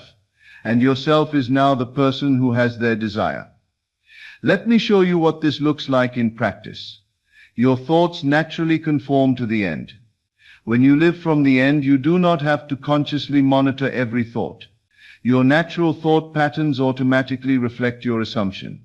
If you have assumed you are wealthy, and you are living from that state, you naturally think thoughts like, I can afford that, money flows easily to me. I'm so grateful for my abundance. You do not think these thoughts because you are forcing yourself to, you think them because that is who you are. The wealthy version of you naturally thinks wealthy thoughts. If you have assumed you are loved, and you are living from that state, you naturally think thoughts like, I am desired. I am cherished. My partner adores me. Again, not forced, not manufactured. Natural because you are loved in consciousness, so you naturally think from that state. The next thing is that your decisions automatically align with the end. This is powerful. When you live from the end, you make decisions the way the person who has their desire would make decisions. A woman wants to manifest a loving relationship. She is living in the end. In her consciousness, she is already in a committed, loving partnership. Now, throughout her day, opportunities arise. A friend invites her to a singles event. She declines naturally, effortlessly, because she is not single. She is already in a relationship in consciousness. The person in a relationship does not go to singles events seeking a partner. Is she forcing herself to decline? Is she pretending? No, she is simply making the decision that naturally flows from her state. Or suppose a man has assumed he is successful in his career. He is living from that state. When someone asks him about his work, he does not complain. He does not speak about his job with resentment or frustration. He speaks about it the way a successful person would, with confidence, with pride, with the natural self-assurance of someone who knows their value. He is not acting. He is that person. Here is something profound. When you truly live from the end, right action flows naturally. You do not have to figure out what to do. You do not have to force yourself to take steps. You simply move through your day as the person you are in consciousness, and the right actions unfold naturally. A man assumes he is healthy. He lives from that state. Does he have to force himself to make healthy choices? Does he have to use willpower to exercise or eat well? No, the healthy person naturally chooses healthy foods, naturally enjoys movement, naturally takes care of their body. Not because they are trying to become healthy, but because they are healthy. This is the effortlessness I speak of. When you live from the end, manifestation is not work. It is not struggle. It is simply the natural unfolding of who you are. Now let me show you where most people go wrong, because understanding these mistakes will help you avoid them. Mistake number 1, trying to live from the end without living in the end. Many people try to act wealthy, speak confidently, make decisions from abundance, but underneath in their consciousness they still feel poor. This is exhausting. This is pretending. This is fake it till you make it, and it does not work. You cannot live from a state you are not in. First, establish the internal state. Occupy the consciousness of having your desire. Live in the end, then and only then will living from the end become natural and effortless. Mistake number 2. Living in the end only during practice. Some people do their techniques at night. For 20 minutes they live in the end. They feel wealthy, loved, successful. But then they wake up in the morning and immediately return to the old state. Throughout their day they think from lack. They speak from limitation. They make decisions from their current circumstances. This is not living in the end. This is visiting the end briefly and then leaving. Living in the end must become your dwelling state. Not something you do for 20 minutes. Not something you practice during meditation. Your permanent state of consciousness. Mistake number 3. Confusing excitement with the end. Many people think they are living in the end because they feel excited about their desire. I'm so excited to be wealthy. I can't wait to be in this relationship. This is going to be amazing. But excitement means it is still coming. It is still in the future. It is still something you are moving toward rather than something you possess. The person who has their desire is not excited about it.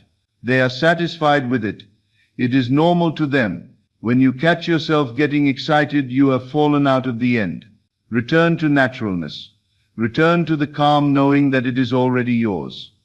Mistake number 4. Checking the 3D for proof. This is perhaps the most common mistake. People live in the end in consciousness for a while, but then they check their physical reality to see if it is working. Let me check my bank account. Has the money shown up yet? No? Maybe I'm not doing it right.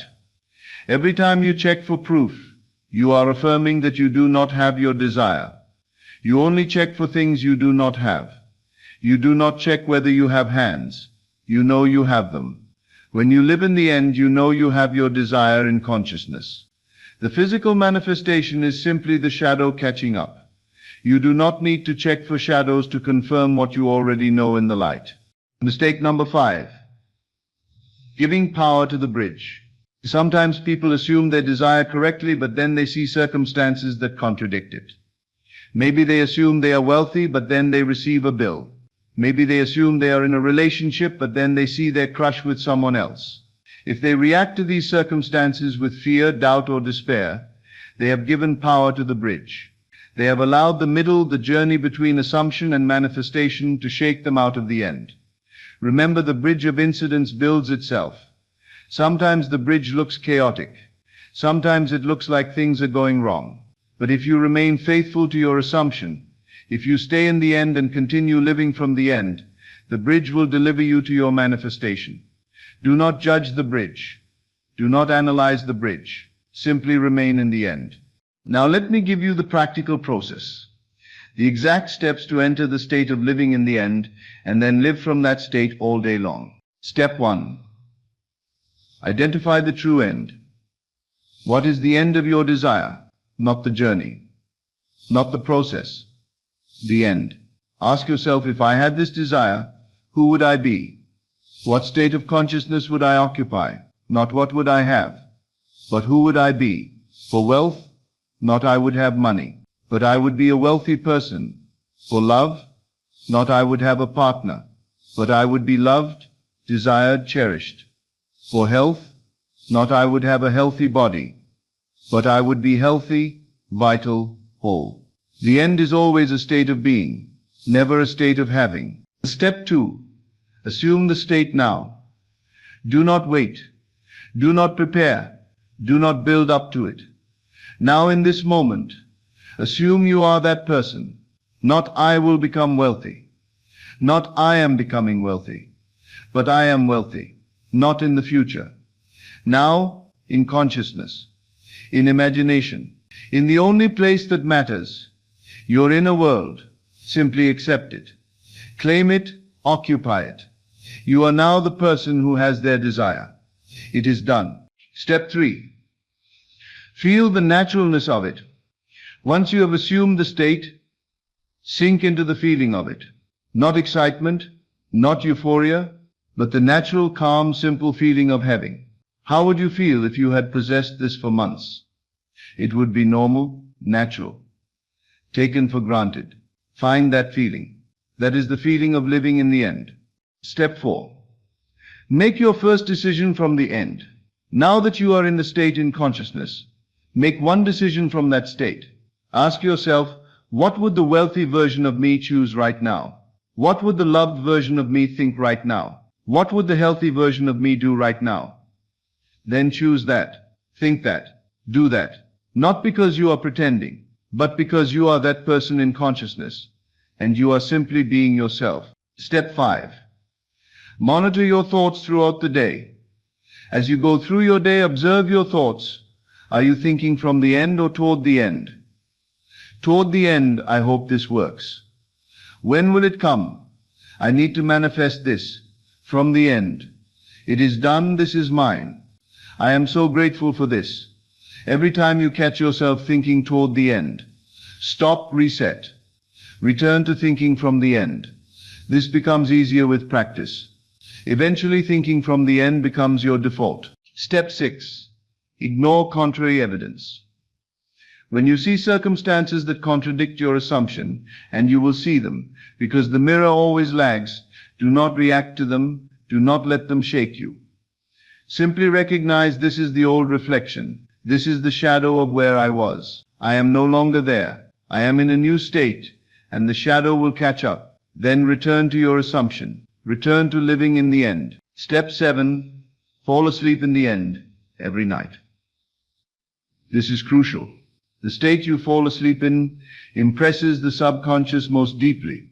Every night before you drift off to sleep, return to the state of the wish fulfilled. Feel yourself to be the person who has their desire. Let that be the last conscious thought before sleep takes you.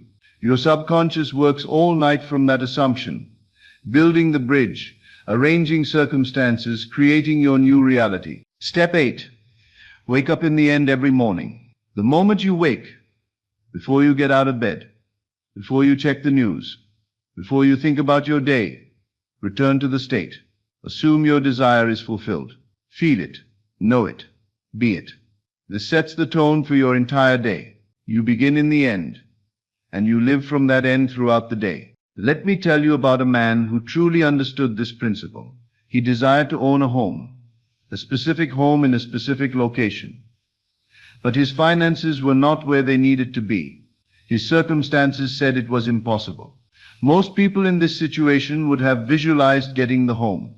They would have imagined the day they signed the papers, the excitement of moving in, the joy of ownership. But this man understood. He did not visualize getting the home. He assumed he already owned it.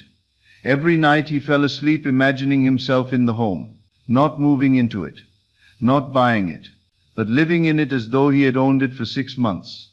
He imagined sitting in his favorite chair, looking out his favorite window, feeling the deep satisfaction of being home. This was living in the end. And during his days he lived from that state. When friends asked where he lived, he described the neighborhood, not with longing, but with the familiarity of someone who lived there. When he made decisions about furniture or decor, he thought about what would fit in his home, not someday, but now. Was he lying? Was he pretending? No. In consciousness, in the only reality that matters, he did live there. He occupied that state completely. And here is what happened. Within 3 months, a series of seemingly unrelated events unfolded.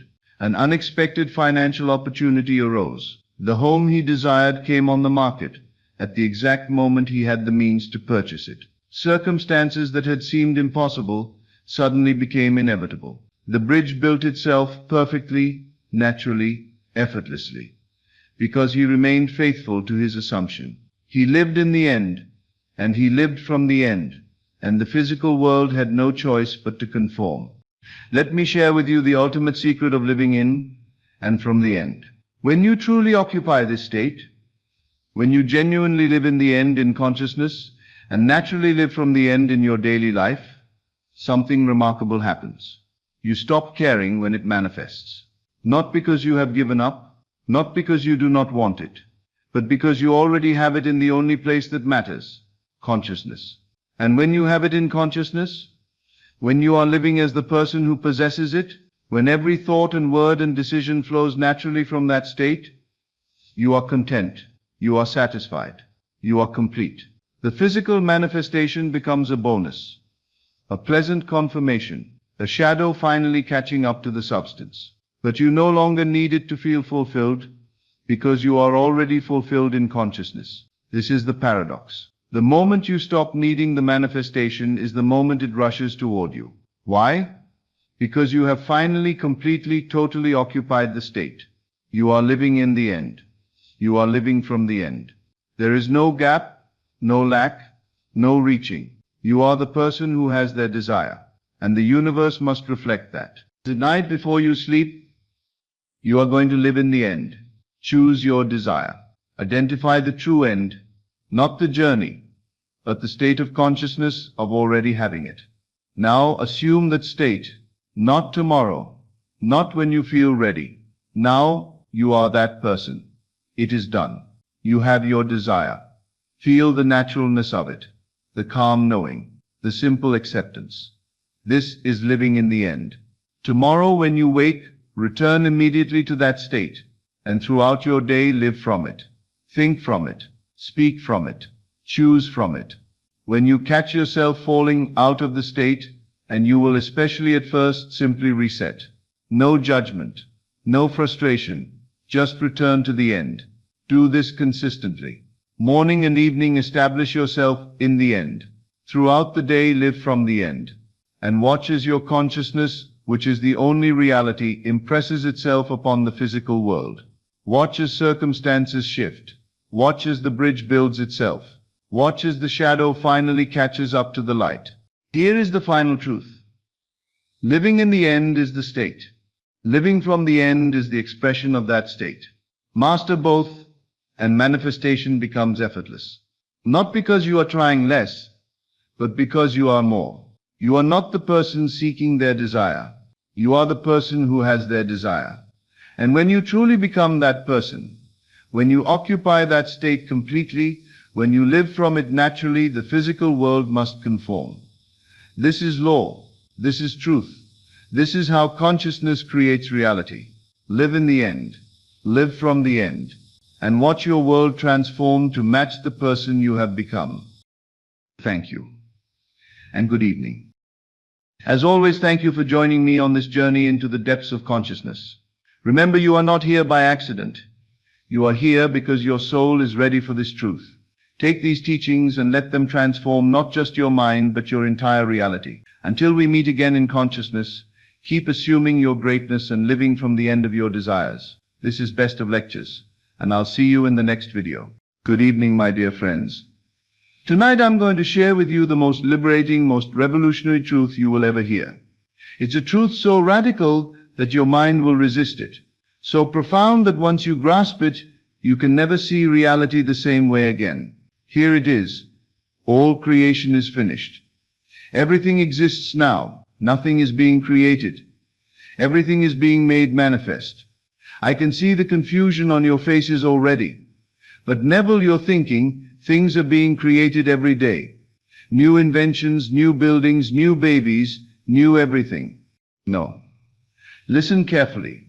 Things are being made visible every day. Things are being manifested, revealed, brought forth from the invisible into the visible. But created? No. All creation was finished at the foundation of the world. This isn't mystical speculation.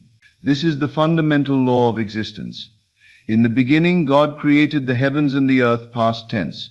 Finished, complete. And then what? And God saw everything that he had made, and behold, it was very good. Not will make, not is making had made. Complete. Finished. Everything that could ever exist already exists. Every possibility, every potential, every version of you, every desire you could ever have. It all exists right now in the eternal present moment. Your only task is not to create it, but to become aware of it, to tune into it, to claim it. Think about this carefully. When you desire something, anything, where does that desire come from? Does it spring from nothing? Can you desire what doesn't exist? No. You can only desire what already exists. Your desire is your awareness being drawn towards something that already is. When a seed desires to become a tree, is it creating the tree? No. The tree already exists within the seed, complete and perfect. The seed simply unfolds what is already there. You are the same. Your desires are not creating new realities. They're unfolding realities that already exist in the infinite field of consciousness. Let me tell you about a conversation I had that changed how I understood this principle. A scientist came to my lectures, a man trained in logic and evidence. He challenged me. Mr. Goddard, you speak of all creation being finished, but I work in a laboratory. I create new compounds every day that never existed before. How can you say nothing is being created? I smiled at him. Sir, tell me, what are these compounds made of? Atoms, molecules, elements from the periodic table. And were these atoms created by you? No, they existed before. So you're not creating anything new. You're simply rearranging what already exists into new patterns. The pattern is new to your awareness, but the fundamental substance was already there. You're discovering, not creating. He sat silently, the truth dawning on him. Finally, he said, "Then everything I've ever invented already existed? I was just finding it?" "Exactly," I said. "Every invention throughout human history already existed as potential in the infinite field of possibilities. The inventor didn't create it. He became aware of it. He tuned into the frequency where that invention already existed, and he brought it forth into visibility. This is the great secret. You don't create your desires. You claim them. You don't make them real. You recognize that they already are real. You don't bring them into existence. You bring them into your experience. A woman once came to me desperate for a child. She had been trying for years with no success. She prayed, she begged, she pleaded with God to create a child for her. "Please," she cried, "let me have a child." I stopped her. "Madam, your prayer is founded on a misunderstanding. God is not going to create a baby for you. Creation is finished. But your baby already exists, right now, in this moment, in the infinite field of all possibilities. Your baby exists complete and perfect." "Then why don't I have my baby?" she asked desperately. "Because you're not tuned to the frequency where you have your baby. You're tuned to the frequency where you're trying to have a baby. You're living in the consciousness of wanting, not having. You're praying to a God outside yourself to create something, when you should be claiming what already exists by occupying the consciousness of a mother." I taught her to stop begging for creation and start claiming what was already created. "Your baby exists now," I told her. "Feel the reality of being a mother, not hoping to become one, not trying to become one, but being one. The baby is already yours. You're simply making yourself aware of it." She practiced this faithfully. Within 2 months, she was pregnant. But here's what fascinated me. When she told me the news, she wasn't surprised. She said, "Of course, I've been a mother in consciousness for weeks now. My body is simply catching up to where I already am. This is what I mean by all creation finished." The baby wasn't created when she conceived. The baby already existed in consciousness, and she simply tuned into the reality where the baby was hers. Now this principle extends to everything. That relationship you desire, it exists now. That career you dream of, it exists now. That health, that wealth, that success, that joy, all of it exists now. Not in the future, not as a possibility that might happen, but now, complete and perfect in the infinite present moment. "But Neville," you ask, "if everything already exists, why do I experience lack? Why don't I have what I desire?" Because consciousness is selective. At any moment, you're tuned into one frequency of reality out of infinite frequencies. You're experiencing one version of the infinite possibilities that exist. The version you experience is determined entirely by your consciousness, by where your awareness is tuned. Think of it like a radio. Every station is broadcasting simultaneously. Music, news, talk shows, all broadcasting right now through the air around you. But you only hear one station at a time, depending on where you tune the dial. The other stations don't stop existing because you're not tuned to them. They're all there, all real, all broadcasting simultaneously. Reality is the same. Every possible version of your life exists right now. The version where you're wealthy and the version where you're poor. The version where you're healthy and the version where you're sick. The version where you're loved and the version where you're lonely. All existing simultaneously. Your consciousness is the dial. Where you tune it determines which version you experience. And you tune it not through physical action, not through effort or struggle, but through assumption. Through claiming in consciousness the reality you wish to experience. Let me share a personal example. When I was in Barbados, I desired to be in New York studying these principles. Now, was New York created when I got there? Of course not. New York already existed. My journey to New York wasn't creating anything new. It was simply moving me from the awareness of being in Barbados to the awareness of being in New York. But here's the crucial point. I didn't move to New York first in the physical world. I moved to New York first in consciousness. I tuned into the frequency where I was already in New York. I lived in that awareness so completely that Barbados felt like the dream and New York felt like the reality. The physical journey, the ship, the travel, the arrival, all of that was simply consciousness in motion, reality rearranging itself to match where I already was in awareness. This is what I mean when I say nothing is being created. Everything is being revealed, manifested, made visible. But it all already exists in the infinite now. A businessman asked me, "Are you saying my company's future success already exists somewhere?" "Not somewhere," I corrected him. "Right here, right now. Your successful company exists in this moment as completely as your current struggling company. Both exist. Both are real. The question is, which one are you tuned into?" "The struggling one, obviously," he said. "That's my reality. That's your current experience," I said. But experience and reality are not the same thing. Reality is infinite and contains all possibilities. Your experience is singular and reflects your current consciousness. Change your consciousness and you change your experience. But you're not creating new reality. You're selecting different reality. He looked doubtful. "This sounds too simple." "It is simple," I agreed. "But simple doesn't mean easy. Most people find it incredibly difficult to tune their consciousness away from what their senses show them and toward what they desire. But those who master this art discover that reality is infinitely malleable, because they understand they're not trying to create or change anything. They're simply selecting from what already exists." This man applied this understanding. Instead of trying to build his success, he tuned into the frequency where his success already existed. Within 6 months, his business had transformed, but he told me something interesting. The changes didn't feel like I was building something new. They felt like I was revealing something that was already there, waiting to be discovered. Exactly, because that's precisely what happened. Now, here's where this teaching becomes incredibly practical. If all creation is finished, if everything already exists, then your task is not to create your desire or make it happen. Your task is simply to claim it, to occupy the consciousness where your desire is already yours. How do you do this? You assume the feeling of the wish fulfilled, not as something that will be fulfilled someday, but as something that is fulfilled now, because it is fulfilled now in consciousness where all reality exists. When you desire health, you're not asking God to create health for you. Health already exists.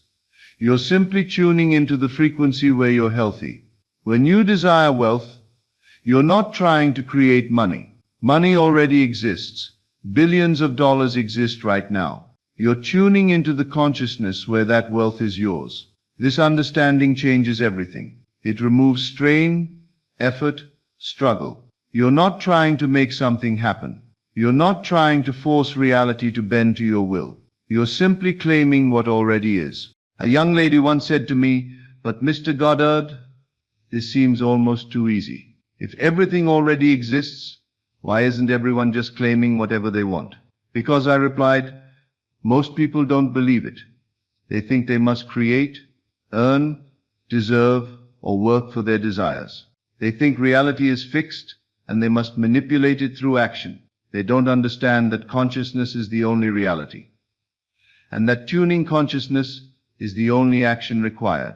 "But doesn't this make us lazy?" she asked. "If we just assume we have things, won't we stop working?" "On the contrary," I said, "when you truly assume you have your desire, you naturally take the actions that someone with that desire would take. But these actions flow effortlessly because you're acting from fulfillment, not toward it. You're not trying to make something happen. You're simply being who you already are in consciousness." Let me give you a practice for tonight. Choose one desire, just one. Instead of thinking about how to create it, how to make it happen, or when it will arrive, simply acknowledge this truth: it already exists. Right now, in this moment, your desire fulfilled is as real as anything you can touch or see. Now tune into that reality. Feel yourself in the consciousness where this desire is already yours. Not will be yours, not might be yours, but is yours. How would you feel? How would you think? How would you move through the world? Occupy that consciousness, not as pretending, not as visualization, not as hoping, but as recognition of what already is. You're not creating anything, you're claiming what's already created. Do this consistently and watch what happens. The physical world will begin to reflect the consciousness you're occupying, not because you're creating new reality, but because you're experiencing different reality. Reality that was always there, waiting for you to tune into it. One final story. A man came to me completely broken. He had lost his job, his savings, his confidence. "Mr. Goddard," he said, "my life is destroyed. I need to start over to create a new life from scratch." "No," I said firmly. "You don't need to create anything. The life you desire already exists right now. You don't need to start over. You need to tune in." "But how can the life I desire exist when everything is falling apart?" Because I explained everything falling apart is one frequency of reality. But simultaneously there exists the frequency where everything is coming together, where you're employed, prosperous, confident, both exist now. You've been tuned to the falling apart station, tuned to the coming together station. He looked at me as if I'd spoken in a foreign language, but something in my certainty must have reached him, because he asked, "How do I change the station?" "Stop trying to fix what's falling apart," I said. "That just keeps you tuned to that frequency. Instead, feel yourself already living the life you desire. Feel the relief of being employed. Feel the security of having money. Feel the confidence of success. Don't try to create these things, they already exist. Just tune into them." He did. And within weeks, opportunities began appearing. Within months, his life had completely turned around. When I saw him again, he said, "You were right. I wasn't building a new life. I was discovering a life that was already there, waiting for me to notice it." This is the truth, my friends. All creation is finished. Everything exists now. Your only task is to select through your consciousness which reality you will experience. Stop trying to create and start claiming. Stop trying to make it happen and start recognizing it already is. Stop living in the consciousness of wanting and start living in the consciousness of having. Everything you desire exists now. The question is not whether it exists, but whether you will claim it. Will you tune your consciousness to the frequency where your desire is already yours? The power is within you. The reality is already created. Your work is simply to claim it. As always, thank you for joining me on this journey into the depths of consciousness. Remember, you are not here by accident. You are here because your soul is ready for this truth. Take these teachings and let them transform not just your mind, but your entire reality. Until we meet again in consciousness, keep assuming your greatness and living from the end of your desires. This is Best of Lectures, and I will see you in the next video.